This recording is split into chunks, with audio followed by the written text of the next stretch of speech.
Chers auditeurs bien-aimés dans le Seigneur, bonjour. Que le Seigneur nous bénisse encore ce matin et que sa puissante main nous accompagne. Nous bénissons notre Dieu, nous bénissons notre Roi pour sa puissante main dans nos vies et nous lui rendons grâce. Qu'il prenne contrôle de toutes choses ce matin, qu'il mette les mots dans ma bouche par le Saint-Esprit et que la gloire lui revienne totalement au nom de Jésus. Amen. Bien-aimés dans le Seigneur, nous allons parler de la fascination ce matin. Que le Seigneur nous fortifie vraiment et que sa puissante main m'accompagne. Parce que nous avons certains termes, nous avons des mots et nous ne les trouvons pas dans la Bible. Et parfois je me demande, est-ce que Dieu ne connaissait pas ça? Est-ce qu'il a tout fait de ne pas vouloir en parler parce que sa puissance anéantit tout cela. Mais ces choses agissent dans les familles, ces choses agissent dans la société. Et je veux relever cela aujourd'hui parce que on va parler de la fascination, être fasciné ce matin.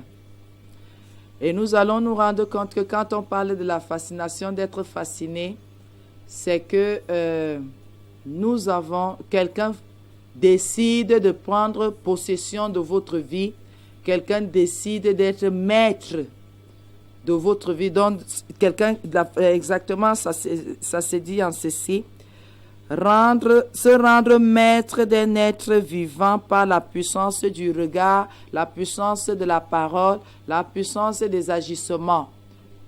Se rendre maître d'un être humain. Bien-aimé dans le Seigneur, j'ai vu des choses sous le soleil et je voudrais parfois en parler parce que c'est important. Parce qu'il faut que les enfants de Dieu comprennent, il faut que les gens comprennent qu'il y a des choses que quand nous faisons, même si nous disons que nous prions, ces choses-là parlent contre nous. Les envoûtements, les fascinations, les charmes, l'utilisation des talismans, des fétiches et autres. Et c'est de ça que je veux parler ce matin. Nous avons constaté que les hommes et les femmes font leur contrat. Quand je parle de contrat, il y a les contrats verbaux, il y a les contrats écrits. Et quand les gens commencent ces choses-là, tout le monde n'est pas au courant. C'est parfois entre deux personnes, c'est parfois un groupe de personnes qui décident de rester ensemble jusqu'à la fin du monde. Et quand ces gens-là ne sont plus, le désarroi commence à être le partage de tout le monde. Quand on va parler de fascination ce matin, parce que on en parle dans Galates, où Paul est en train de reprendre les chrétiens, les Galates. Il leur dit, mais comment? On vous a présenté Jésus, mais maintenant vous parlez d'autre chose alors qu'on vous a peint. Donc on a fait une représentation. Quand il dit représentation, c'est le genre, on vous parle sans détour, on vous dit exactement ce que Christ attend de vous, qui est Christ. Maintenant, quand Paul tourne le dos, on lui envoie des lettres que les Galates ont tourné, sont devenus bizarres. Il parle déjà d'autre chose. Il dit que, mais, qui vous a ensorcelé, qui vous a envoûté, qui vous a fasciné? Qui est devenu maître de l'enseignement qu'on vous a donné et qui a effacé ça et qui vous a imposé autre chose? Ce n'est pas normal. Nous constatons ces envoûtements, ces ensorcellements dans les façons de marcher de certaines personnes. Les gens qui mâchent les écorces là, qui mâchent les herbes là, sachant qu'ils vont venir te rencontrer et te raconter des bobards, ils viennent avec des choses qui mâchonnent dans leur bouche pour que tout ce qu'ils vont dire, vous allez écouter. Je dis bien aimé dans le Seigneur, on voit de tout dans ce bas monde. Et tant que vous n'avez pas encore discerné, vous vous dites toujours que ça va. tout va bien, alors que rien ne va. Il y a des relations ici qui ont abouti au mariage, alors que les hommes ont envoûté les femmes ont envoûté les hommes. C'est vrai. En général, ce sont des choses qui existent. Parfois même, certains sont déjà mariés parce qu'ils connaissent déjà des difficultés dans leur mariage. L'homme peut envoûter, la femme peut envoûter. Et en général, c'est en hypothéquant toujours quelque chose. Quand vous tombez sur quelqu'un qui est foncièrement ancré dans le mal, vous mettez en gage quelque chose pour que votre mariage reste debout. Et nous avons vu ces choses-là, et même à l'église, nous nous rendons compte que il y a beaucoup de choses qui se sont passées avant que les gens n'arrivent à l'église. Maintenant qu'il faut se sanctifier, ces gens disent non, je ne peux pas briser cet envoûtement. C'est que tout va aller en éclat. Je ne peux pas avouer, je ne peux pas confesser ça parce que même devant le Seigneur, je ne peux pas parce que dès que je confesse, le contrat que j'ai fait n'est plus valable et tout va aller en miettes. Et ces gens, ne voulant pas que cela se passe, préfèrent ne pas se soumettre à la parole de Dieu, ne pas donner accès à la sanctification dans leur cœur. Bien-aimés, c'est peut-être difficile pour vous qui avez pratiqué ces choses-là. Mais je dis, mieux vaut marcher libre que de garder toujours quelque chose dans ses vêtements, quelque chose dans sa valise, quelque chose sous le lit, quelque chose dans une bouteille cachée dans une cuisine quelque part, seulement pour garder l'autre en captivité. L'autre ne t'aime pas parce qu'il le veut. Tu sais que tu l'as assujetti, tu sais que tu l'as emballé, tu sais que tu l'as bloqué quelque part. Quand tu t'assois, tu te dis que l'autre là, c'est quoi? Qu'un jour, ça ne peut pas se casser. Et le jour que ça va se casser, le jour que ses yeux vont s'ouvrir, les yeux de cette femme, les yeux de cet homme, ce sera la catastrophe. Il faut faire attention. Tant que le Seigneur est à la porte de ton cœur et qu'il frappe, ouvre ta bouche et confesse, il saura comment arranger. Si et seulement si tu es assez méchant et assez méchante pour dire « je m'en fous, je préfère vivre ici sur terre, le reste je m'en fous ». Et l'autre alors, qui ne commande pas ses actes, l'autre alors qui n'a plus de volonté puisque tu as apprivoisé sa volonté, tu as dompté sa volonté. C'est ce que tu dis qu'il fait. C'est ce que tu penses et c'est ça sa pensée. Tu trouves que le Seigneur peut accepter ce genre de choses? Bien-aimé, non. Non. Si tu es dans ce cas aujourd'hui, qu'en commençant votre relation, il y a eu des difficultés, tu es allé consulter un charlatan, tu es allé consulter ton père, ta mère, quelqu'un quelque part qui t'a amené. Vous savez, on nous amène toujours. Quand tu as ton problème, ton problème est avec toi. Tu ne sais pas comment faire, il y a toujours une oreille. Il y a toujours quelqu'un que Satan envoie pour dire, va lui proposer ceci. Et en général, ne croyez pas que c'est l'autre qui est enfermé, même vous, vous êtes enfermé. Ne croyez pas que c'est l'autre qui est seulement apprivoisé, même vous, vous êtes apprivoisé.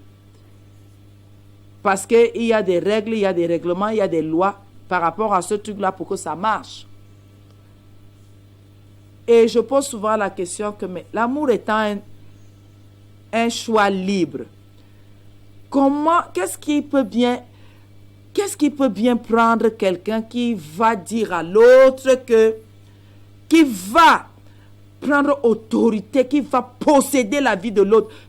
Pardonnez-moi de poser ces questions parce que parfois je suis dépassée. Je sais que pour moi, quand j'étais plus jeune, je sais qu'on racontait ce genre de choses, des femmes mûres mûre, une femme de 40 ans, de 45 ans, 50 ans, qui voit comment sa vie est en train d'aller et qui dit que mais je ne veux pas.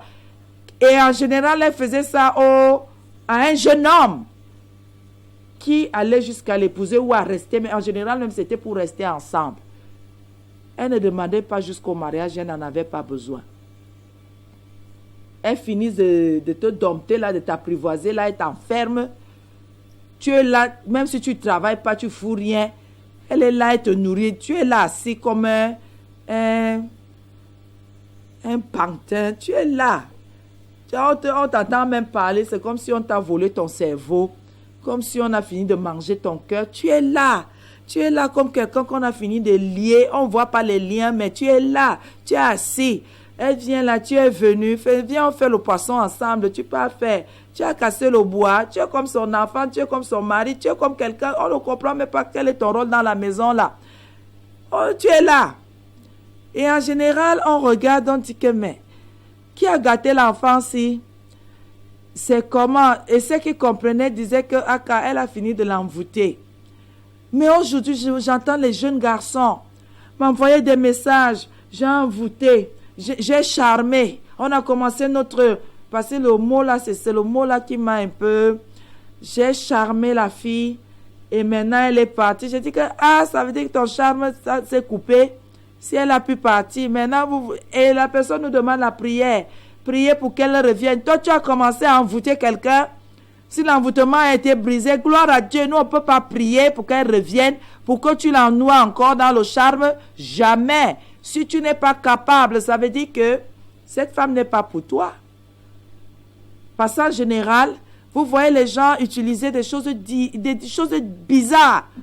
Parce qu'eux-mêmes, ils savent que ici, là, la personne, s'il ne peut pas rester avec moi. Et comme elle a donné accès à sa vie, je veux seulement la finir. Et ça, c'est normal. Quand toi-même, tu pars t'asseoir, tu pars voir quelqu'un, tu dis que enfermez-le moi. Enfermez-la moi. Tu dis que tu enfermes qui? Et tu pars à l'église, même si tu pars dans quelle église, tu es une abomination. Dieu a fini de créer sa personne. Et toi, tu viens te proclamer maître, maîtresse de cette personne. Le diable est méchant. Ses actions sont terribles. Et il y a plein de personnes. Vous voyez souvent, c'est pour ça que parfois à l'église, j'ai beaucoup de tristesse. Toutes les femmes qui ont pratiqué cela, quand le pasteur commence à parler d'un genre de choses, elles demandent à leur mari, quittons l'église. Toutes les femmes qui ont pratiqué ce genre de choses. Et en général, je dis au pasteur, il faut faire attention. Il y a les envoûtements et il y a des choses établies dans ce couple. Pardon. Il me dit non, il faut les dénoncer. Ce sont les œuvres infructueuses des ténèbres. Je dis, mais le but, c'est de sauver l'autre. Non, le mari ne peut pas être sauvé tant qu'il est sous envoûtement. La femme ne peut pas. Et en général, ce sont les maris qui sont envoûtés. Sur 10 couples, il y en a 8 qui ont envoûté les maris. Les femmes, vraiment, c'est rare. C'est rare parce que, vous savez, les hommes ont une autorité naturelle que Dieu leur a donnée. Vraiment, aller enfermer. Quand vous voyez un homme enfermer une femme, c'est que lui-même, il sait qu'il ne peut pas tenir la femme là. Donc, il est obligé d'aller tourner comme ça là. Et parfois même, quand vous voyez un homme faire ça, c'est un sorcier. Il ne faut pas chercher. Il ne faut pas chercher, c'est un sorcier. Avec toute l'autorité que Dieu a donnée à un homme, il passe se rabaisser, à enfermer une femme. Vraiment, ça veut dire que pour toi là, personne ne peut te sauver. Toi qui as la capacité de parler à une femme, tu as la capacité d'entretenir une femme, Dieu t'a tout donné. Tu pars encore dans les gris-gris. Pour toi, hein, c'est une qualité de chose que vraiment, même si tous les pasteurs de la terre se rassemblent, tu n'as pas de délivrance là, il n'y a que Jésus qui doit revenir pour toi seul. Parce que là, un homme qui envoûte, vraiment, il faut être un feignant, un paresseux. Il faut être vraiment un efféminé pour faire les choses comme ça. Tu prends, assalamu alaikum, votre parfum dans de l'enfer là. Tu fais le dents sur la bouche comme ça là. Tu parles, tu fais les choses sur ta bouche. Pour dire quoi? Ça finit toujours. C'est ce que vous n'avez pas compris. Ça ne marche pas sur tout le monde. Ça peut donner pour un temps et ça ne donne pas toujours bien. Ça a toujours des hauts et des bas. Après un jour, tu ne sais pas. Ça devient lolo, ça ne donne plus. Pour les femmes, ça prend pourquoi? C'est elles qui font la nourriture. Elles te dosent ça dans la nourriture tous les jours que tu manges. Tous les jours que tu manges dans cette maison, elle ne fait que t'empoisonner la vie. Puis en général, tout ce qu'on donne à manger, ça fait un dépôt dans le ventre. Et après, ça commence à attaquer l'estomac et le foie. Ce sont des choses qui ne sont pas bien. Et je pose toujours la question que vraiment, soyons vrais. Quand toi-même tu t'assois, femme, tu sais que tu as envoûté cet homme pour être avec lui. Tu peux être heureuse comment? Puisque la source du bonheur même, c'est de savoir dans son cœur que l'autre veut rester avec nous. Volontairement. Mais si déjà, quelqu'un a donné une occasion, à un moment donné de sa vie, il a dit non, avec toi je ne peux pas avancer, avec toi je ne veux pas. Il a commencé à se chercher ailleurs. Vous n'êtes pas mariés, rien. Toi, tu vas utiliser ce genre de méthode pour que cette personne te revienne. Quand tu t'assois, tu dis quoi? Vrai. Tu te dis dans ta tête que ça marche. C'est un mensonge, ça ne marche pas. Tu sais que ça marche parce qu'il y a ton truc là que tu continues à lui donner dans l'eau, dans la nourriture, et tu as mis ça dans son lait de toilette. Tu le sais. Dans le parfum que vous utilisez ensemble là, tu le sais. Tu le sais. Sur les choses que tu passes le temps à frotter sur toi là, pour qu'il reste toujours sous l'envoûtement là, sous cette séduction, tu le sais. Et comment on peut être heureuse sachant qu'on force l'autre de nous aimer? Comment on peut être heureuse sachant que on a assujetti la volonté de l'autre? Que l'autre est avec nous sans savoir qu'il est avec nous. Il n'a pas décidé d'être avec nous. C'est que nous lui avons imposé ça d'une façon mystique. Bien-aimé dans le Seigneur. Quand tu t'assois, la femme l'a fait le premier enfant, elle fait le deuxième, elle est au quatrième, elle est au cinquième. Tu te dis que c'est la femme de qui est chez toi. Il y a des choses que quand on pose comme acte, quand on utilise, de temps en temps, nous devons nous asseoir et nous poser les bonnes questions. Que au fait même, le but de ça, c'est quoi? Pour être heureux, pour les autres ou pour être heureux, pour que je sois heureuse moi-même. Il y a des choses qui... Je ne comprends pas, je ne comprends pas, je ne comprends pas. Et je ne peux pas comprendre parce que je sais que l'amour est libre. On est libre d'aimer la personne qu'on veut. On est libre d'aimer la personne qu'on veut. On est libre d'aimer la personne qu'on veut. Là où notre cœur est attaché. Il y a une fondation, il y a un fondement. Il y a quelque chose qui doit exister pour retenir l'autre auprès de nous. Pour retenir l'autre auprès de nous. Quand cette chose-là n'existe pas, c'est plutôt un gris-gris. C'est plutôt une écorce. C'est plutôt une huile. C'est plutôt un parfum. Bien-aimé. On va tenir comment? On va tenir comment? L'affaire des gris-gris-ci, l'affaire du vaudou-ci, l'affaire des huiles indiennes-ci, l'affaire-ci. L'affaire-ci. Nous allons nous en sortir comment? Et le jour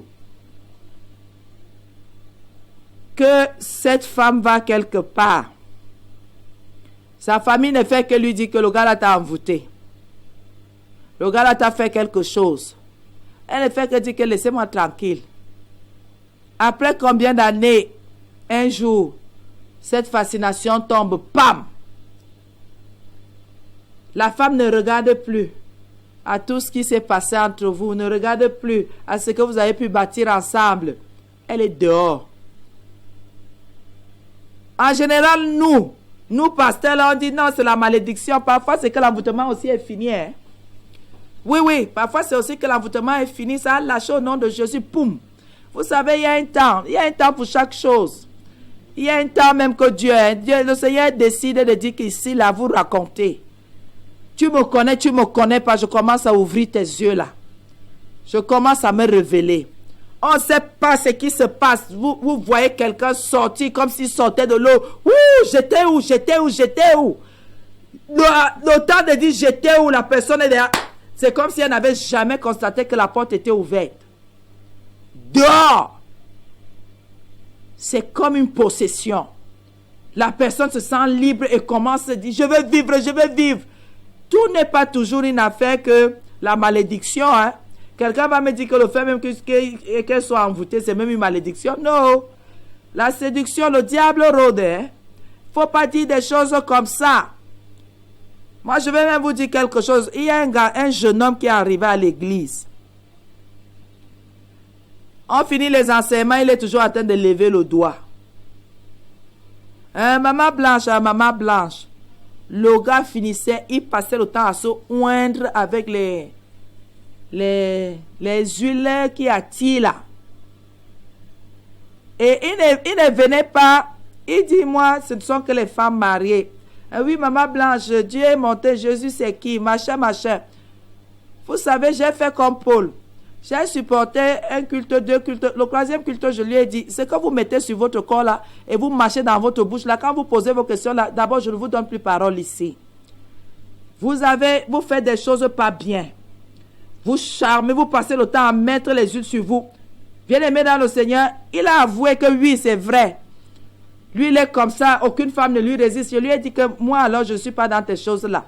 Ne viens pas me faire, moi, je ne suis pas une femme la qualité qu'on charme. Je ne veux pas. Oui, comme vous avez même déjà dit là, c'est que ça a été révélé. J'ai dit non, il ne faut même pas venir en assemblée.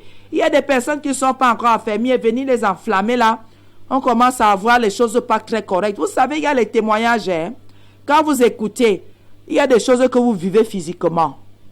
En pleine église, quelqu'un vient. Il a fini de mettre ces huiles envoûtantes là. Il vient s'attaquer à vous servantes. Et ce n'était pas une blague. Hein? C'est comme le mant et le fer. J'ai dit qu'asseyez-vous, je ne veux plus vous entendre. Et si vous continuez comme ça ne va pas marcher. Vous ne viendrez plus ici. Il ne faut pas venir mettre toute une assemblée en l'air à cause de vos huiles là et de vos pratiques là. Il faut arrêter. Il a disparu sur ces 6 mois. Subitement, il revient encore. On regarde attentivement, on espère qu'il a abandonné ses mauvaises voies. Bien-aimé dans le Seigneur, ça n'épargne personne. Il y a des gens qui ont des mandats, qui ont le toupet, qui ont l'audace de dire que la femme là, si je lui parle seulement 2 minutes, il vient exprès, il vient poser une question en assemblée. Il pose la question, mais c'est à vous qu'il parle. Et pendant qu'il est en train de parler, il vous prend. Je vous dis des choses que j'ai vécues en assemblée. Et j'ai dit devant l'assemblée que vos choses que vous envoûtez les gens là, arrêtez-moi ça. Il dit oui, moi toutes les femmes mariées tombent. J'ai dit c'est bien. Mais ici là, rien ne tombe. Rien ne s'envole. Il faut arrêter ça. Et maintenant, asseyez-vous s'il vous plaît. Vous ne parlez plus. On ne veut plus vous entendre parce que vous êtes en train de mettre toute une assemblée mal à l'aise. Dès que vous ouvrez votre bouche, ça ne donne pas. Asseyez-vous, vous vous taisez. Je vais répondre à vos questions, mais on ne veut plus la suite des questions. Oui. Vous êtes en train de jouer. Il y a les attaques partout, il y a des choses comme ça, il y a la sorcellerie partout, il y a la méchanceté. Quand quelqu'un se oint, sachant qu'il va faire du mal aux autres, il va toucher aux femmes de truie, il va toucher aux hommes de truie, elle va toucher aux hommes de truie. Ce n'est pas normal. C'est la méchanceté. Donc tous ceux qui ne sont pas bien disposés vont se retrouver dans votre lit. Vont se retrouver en train de vous suivre. Et sans comprendre pourquoi.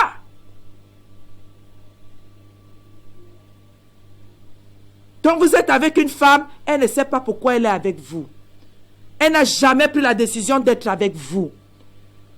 Vous ne lui avez même jamais demandé que tu veux être avec moi. Elle se retrouve là. Elle est comme perdue. Elle ne sait rien, mais elle est là. Elle est là. Vous voyez un homme, il est avec vous. Parce qu'un jour, il a donné accès de vous dire, viens non, tu viens à la maison. Dès qu'il a dit ça, sa vie est finie ce jour-là. Dès que vous êtes entré, vous n'êtes plus jamais sorti. L'homme est que dès qu'il voit seulement comment le téléphone sonne, c'est vous, même s'il était en train de faire quoi, il abandonne tout, il court seulement. Si vous êtes fâché, il arrête le travail, même tant que vous êtes fâché, il ne sort pas. Parce que madame est fâchée. Vous l'avez déjà assujetti, vous l'avez déjà anéanti, vous l'avez déjà, je dis que façonné à votre façon alors que c'est un être humain, une créature de Dieu. Et les choses que vous mettez dans les nourritures là, c'est pourquoi. Bien-aimés dans le Seigneur, mes sœurs, mes bien-aimés dans le Seigneur, comment tu peux mettre les choses dans la nourriture de l'homme que tu dis que tu aimes? Et surtout, ne me donnez pas la qualité de raison qui ne tiennent pas là. Oh, maman, il est trop frivole. Oh, maman, il a les femmes partout. Je vous en supplie. Quand vous êtes venu, si lui-même il n'était pas frivole, il n'allait pas vous draguer. Puisqu'il était avec quelqu'un d'autre. Pourquoi à votre tour, vous venez lui mettre les choses dans la nourriture? Pourquoi vous l'envoûtez? Pourquoi vous l'enfermez? Pourquoi vous êtes en train d'assujettir sa volonté? Pourquoi vous êtes en train de diminuer cet homme de cette façon? Tous les repas que vous faites là, vous ne faites que mettre les choses. Et depuis là, il se plaint du mal de ventre. Vous faites comme si vous n'entendez pas. Et c'est toujours vous qui partez encore, vous ramenez encore d'autres remèdes pour qu'il boive. Et ça calme le ventre, mais vous êtes toujours en train de l'envoûter. Pourquoi vous voulez tuer cet homme pour rien? Les empoisonnements que vous donnez, vous ne faites que faire là. Un jour, vous allez dire que votre mari est mort. Un jour, vous allez dire une chose pareille. Ouais, bien-aimé. Tout ce que tu as sous le lit là, c'est pourquoi. Ce que tu as dans les bouteilles cassables dans la cuisine, c'est pourquoi. C'est moi que ce sont les remèdes de mon estomac. Ce sont les remèdes de temps en temps, je me purge avec. C'est quel genre de choses que vous avez dans les maisons là, les femmes-ci? Vous cherchez quoi? C'est quelle qualité de choses?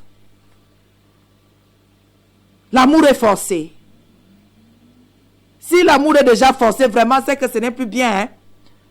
Même le Seigneur ne nous force pas de l'aimer. On nous le présente, nous-mêmes nous lisons la Bible. C'est comme ça que quand on comprend certaines choses, on dit que quel grand amour. L'amour se découvre. Quand toi, tu restes, je ne fais que demander que quand tu restes avec quelqu'un, tu sais que cette personne n'a pas dans sa tête de rester avec toi. Tu te dis que toi-même, où est il n'y a pas le bonheur. Il n'y a pas le bonheur. Puisque quand on a envoûté quelqu'un, la personne a fait toute notre volonté. Quel est ce genre de mariage où quelqu'un fait toutes tes volontés? De temps en temps, on a besoin de résistance. C'est bizarre. De temps en temps, on a besoin de quelqu'un qui nous gronde, de quelqu'un qui dit que je ne fais pas, tu racontes, va là-bas avec tes affaires là. La personne qui est toujours oui. C'est embêtant, c'est ennuyeux. Il n'y a pas la joie dans le ménage là. Quoi? Une épouse qui est toujours là, oui papa, qui ne dit jamais que Aka. Moi je ne suis pas avec toi aujourd'hui là. De temps en temps, ça met de l'ambiance. Ça met de l'ambiance dans le ménage pour quelques minutes. Mais quand on a déjà assujetti quelqu'un, dès que la personne résiste un peu, on dit que il veut déjà lever la tête, on l'appuie encore. La personne devient. Et on sait que ça marche quand tu es béni, oui. Je veux la chaussure rouge, oui. On va aller la semaine prochaine acheter. Il faut aller rendre visite à mes parents. Oui, on ira là-bas. Et tous ceux qui ont été envoûtés un peu, regardez bien. Vous partez toujours vous construire du côté de votre femme. Vous partez faire les champs du côté de votre femme. Vous faites tout dans la famille de votre femme. Faites attention. Et votre famille alors, et votre côté alors. Tous ceux qui sont envoûtés, ils ont des réactions qui ne tiennent pas. Ils n'ont pas de l'amour pour eux-mêmes. Ils n'ont pas de l'amour pour ceux qui sont. Ils ont seulement de l'amour pour celles qu'ils aiment. Du moins, celle qui vous a envoûté. Parce qu'un homme, même s'il aime une femme, il n'oublie pas son village, il n'oublie pas ses origines. Seulement s'il est sans origine aussi, et ça m'étonnerait que tu sois sans origine.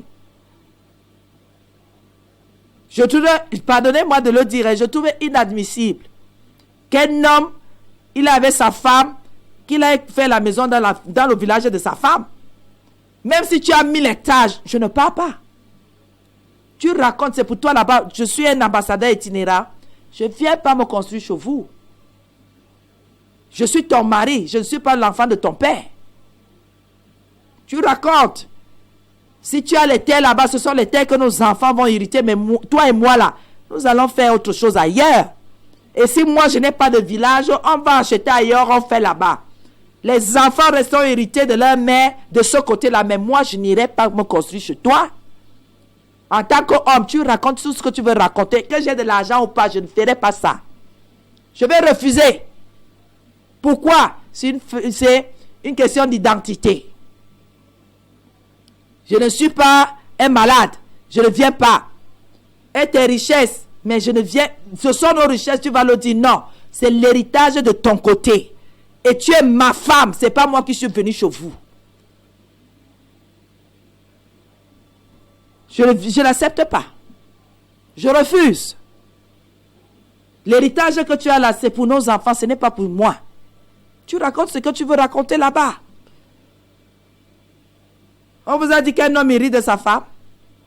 Ce sont les enfants qui font que l'homme ait accès à la richesse de sa femme. Oui. Si vous avez fait les enfants, ce sont les enfants qui héritent de leur mère.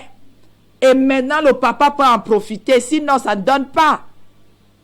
Si cette femme n'a pas fait d'enfant, avec le mari, l'héritage reste chez ses frères et chez ses sœurs. Donc, s'il vous plaît, je vous en supplie, les envoûtés, les désenvoûtés et les fascinés, n'acceptez pas un genre de choses. Quand on a déjà fini, il n'y a pas de raison là-dedans. Non, j'ai trouvé que c'était juste. Il n'y a pas de justice là-dedans. On nous a pris l'exemple de quelqu'un qui a travaillé pour son beau-père pendant 14 ans pour avoir... Il voulait une femme, on l'a trompé, on lui a donné celle qu'il ne voulait pas. Il a encore fait plusieurs années pour travailler. Vous connaissez la personne dans la Bible, non? Pourquoi son beau-père ne lui a pas donné les terres une fois là-bas? Sachant que ses deux filles étaient déjà ses épouses. Non. Quand il a dit que je m'en vais, il lui a dit que Jacob part. Il y a quoi? Ça va aller. Donc, s'il vous plaît, bien-aimé, quand déjà l'envoûtement est dans ta vie là, que ta belle famille t'aime ou qu'elle ne t'aime pas, mon frère, reste à ta place. Un jour, ce sont tes enfants qui vont subir tes actes d'aujourd'hui là. Ton envoûtement, les actes des envoûtements aujourd'hui. Ils seront rejetés un jour de cet endroit. Vous allez voir quelqu'un ici, même si c'est favorable dans ma famille pour l'identité et les origines de mon mari, je préfère ne pas l'amener là-bas. Je préfère vendre une parcelle là-bas et aller ailleurs. Ça, je le dis, je suis sincère. Je préfère vendre une parcelle de mon côté. J'ai dit, mon mari, voici mon don. Et on va s'acheter ailleurs que de l'amener chez nous. Ça, c'est désaxer les gens. C'est même le haut niveau de l'envoûtement. Et toutes les femmes qui ont fait qu'elles sont mariées, elles sont allées se construire dans leur village. C'est la sorcellerie. C'est la sorcellerie. Dites tout ce que vous voulez dire. Tu es marié, tu as quitté un endroit pour un autre. Ça veut dire que quand tu vas mourir dans la maison de l'homme là, il y aura discussion. Parce qu'il va falloir t'enterrer de l'autre côté.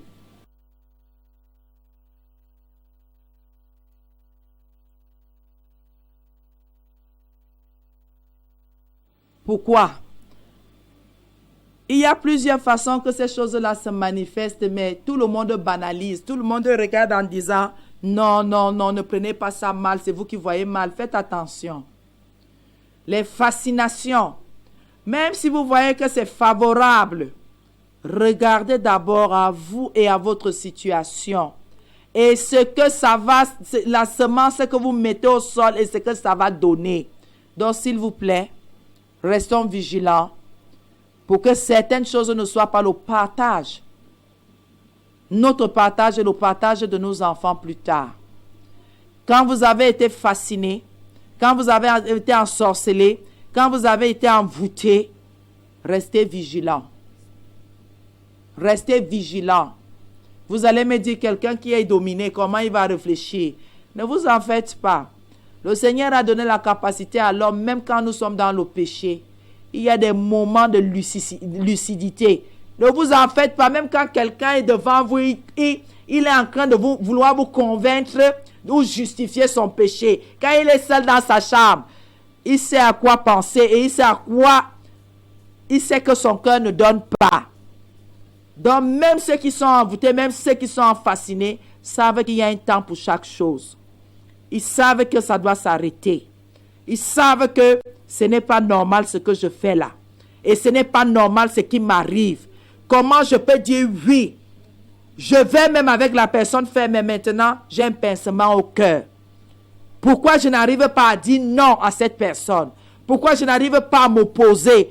Pourquoi je n'arrive pas à réfléchir quand cette personne est devant moi? Qu'est-ce qui ne va même pas? Dans un couple, ça ne doit pas exister.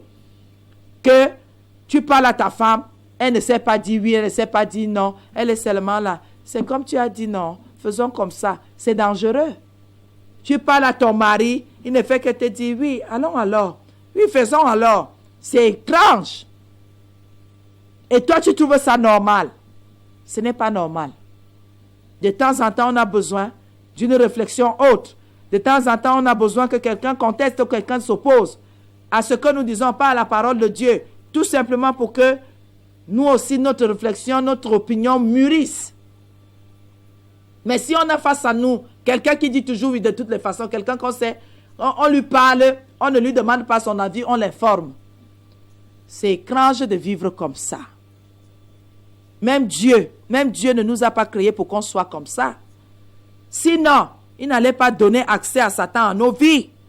Dieu a voulu que l'homme même fasse le choix.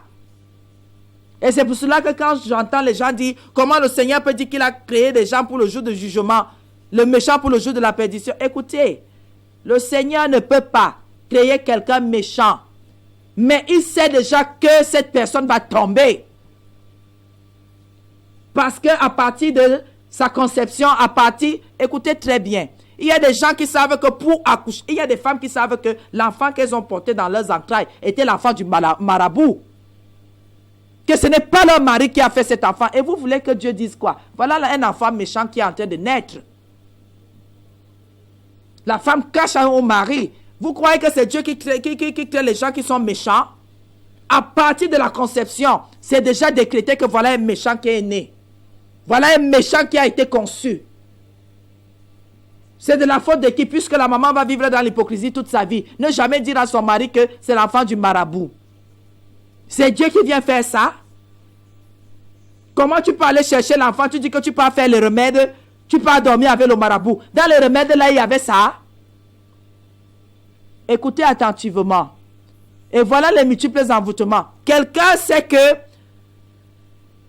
depuis qu'il te donne, ça ne donne pas. Il te dit que non, je suis allé quelque part. Et tu sais que tu connais mon problème. Quelqu'un t'amène chez le marabout. Ayant déjà parlé avec le marabout sait ce qu'il va te faire. Il te donne des médicaments. Ou ce sont les médicaments. Pardonnez-moi, il te donne des choses, les écorces, les fétiches, dans le but de sceller ce que la femme a commencé. Combien de fois j'ai entendu, c'est ma copine qui m'a amené. Ta copine t'amène. Ta copine t'amène où? Pour aller fermer ta vie. Pour aller t'anéantir. Je dis, vous marchez même souvent avec les gens, vous ne les connaissez pas. Tu as déjà vu les vraies copines, une copine qui veut que l'autre copine la dépasse? Dans vos vies là, vous avez déjà vu où deux personnes marchent ensemble et une supporte que l'autre la dépasse? Vous allez me raconter les choses des dents avec les coqs là et les poules.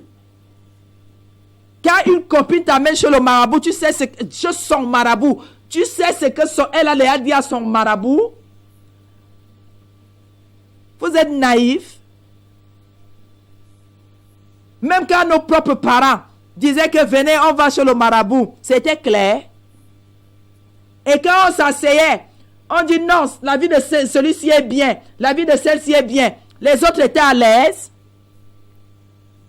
Les autres étaient à l'aise. N'est-ce pas quand on sortait de là, ceux qu'on a dit que leur vie n'était pas claire, n'est-ce pas, la querelle commençait devant chez le marabout jusqu'à la maison, surtout qu'en général, des gens partent là-bas à pied pour rentrer ces 2 km, 3 km, donc vous avez querelle en route. Comment la personne là peut dire ça? Et les vies des autres sont claires, que c'est clair à quel niveau? Voilà la sorcellerie qui a commencé chez vous, non?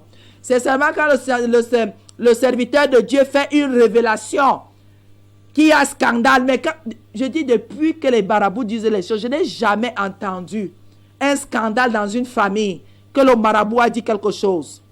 Je dis, je n'ai jamais entendu un scandale dans une famille que le marabout a révélé quelque chose, que le marabout a dit que c'est elle qui tient ma vie, c'est elle qui a avalé ma vie. Je n'ai jamais entendu. Mais depuis que les serviteurs de Dieu, par l'Esprit de Dieu, ont commencé, et parfois même ce n'est même pas que le serviteur de Dieu, le Saint-Esprit a révélé, c'est qu'on impose les mains à quelqu'un, un esprit commence à parler. Nous, on ne fait pas confiance aux esprits. Mais ceux qui sont autour, qui sont de la famille là, qui écoutent, pas de dire qu'on était dans telle église, tu as parlé à telle personne. Le marabout, lui, ne vous fait donc pas les prières. Lui, il parle seulement. Mais qui d'entre vous a fait un procès au marabout parce que le marabout a dit que c'est ta mère qui te fait, c'est ton père qui te fait? Qui n'est pas allé chez le marabout? Ces choses-là sont sorties. Qui, n'est-ce pas, chacun ferme sa bouche, comme si ce sont des coffres forts, prend la clé, jette au WC. Et c'est le jour qu'une autre personne de la famille va dire que, oh, je suis allé quelque part, on m'a dit ceci, que tu dis à voix basse que même moi aussi j'étais allé quelque part, examine seulement encore. C'est pour ça que depuis là je fuis. Tu vois vos choses de famille, je viens. Mais quand c'est l'église, vous partez vous mettre au milieu de la cour. Le pasteur a dit, quel pasteur? Quel pasteur? Depuis que je suis né, je n'ai jamais vu un scandale. Les gens ne sont jamais allés chez un marabout parce que le marabout a dit que ton père a fait ceci, ta mère a fait ceci, c'est ta tante, c'est ton oncle. Je n'ai jamais vu. Tout le monde bouche bée parce qu'ils savent que le marabout est dans le mal. Eux-mêmes, ils sont dans le mal. C'est de ça que les pasteurs qu'on indexe aujourd'hui, on a dit dans l'église là, qui a dit? Qui connaissait le nom de ton père? Qui savait que ton père est vivant? Qui a dit le nom de ta mère? Quand vous êtes déjà envoûté, ensorcelé dans vos choses, quelque chose se passe dans une église. Pourquoi quand vous avez les résultats de vos examens à l'hôpital, vous ne partez pas faire asseoir la famille? Pourquoi vous ne vous mettez pas dans la cour pour dire qu'on a dit que j'ai le VIH, qu'on a dit que j'ai l'hépatite B, C, Z? Pourquoi vous n'allez pas brandir ces choses-là? Parce qu'on vous a déjà envoûté. On vous a déjà dit que les églises disent de réveil. Ce sont les sorciers qui sont là-bas, ils sont là pour diviser les familles. Depuis que les marabouts divisent les familles. Est-ce que vous savez qu'un marabout finit de révéler, de dire des choses ici, quand il dit même révéler, de faire sa part de sorcellerie là-bas, son esprit de divination. Quelqu'un part chez un autre marabout pour dire que tuez-moi cette personne. Quelqu'un ne nous a pas envoyé un message pour dire à l'un de ses frères que va dire à ton pasteur de prier 3 jours, je meurs. Sinon, moi je vais l'atteindre. Il a des problèmes en famille avec son frère, il ne prie pas. Hein. Son frère est à l'église. Il nous envoie les nouvelles pour dire que, allez dire à votre pasteur que s'il est un pasteur qui prie, je meurs. Sinon, il dit à son frère, moi je vais te tuer.